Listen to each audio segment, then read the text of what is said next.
Alright, so here's what we're looking at with the Ranchero. We've got this square, or no, that's actually C-purling. We're going to cut our replacement piece out of, and that's bendable once we get it cut. So I got all the measurements taken, and we're going to cut it out of that. But here are the holes we ended up with. That was just for measurement's sake.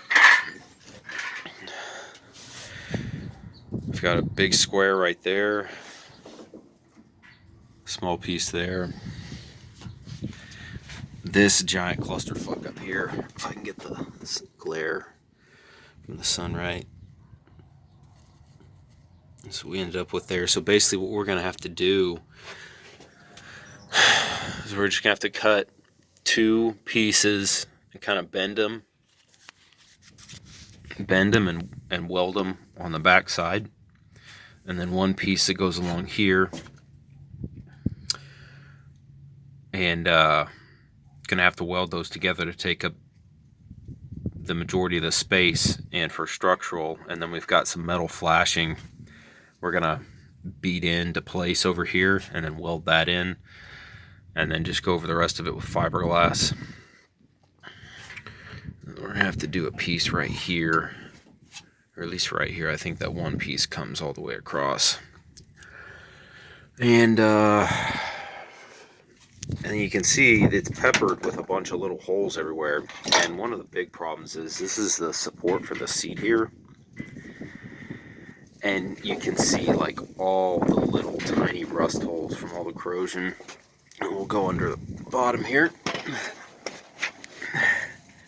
And you can see all the little rust holes there where it's just starting to eat away at the integrity of the structure. And that's the support for the seat. You can see over here this side's worse. So I've got a couple of pieces that I'm going to weld in on the bottom here that goes side to side for some structural support. In the front and the back on both sides. So the front on this one is like right up here, and the back one is like right here.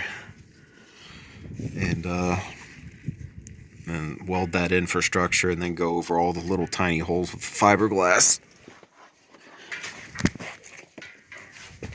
So like all the little holes like back there and there and there are basically going to get fiberglassed over. Up here I've got a piece I'm going to weld in over there for that hole, and then that one main structural piece is going to come along and cover up all of this. But there's still going to be some small holes I'm going to have to fiberglass. And then once I get that welded in on the bottom, I'm going to go over all of this with fiberglass. I mean, basically that's going to be the best that we can do, because you can't get floor pans for this, and it's not like a cutout and weld in design, because we have this structural piece here for the seat.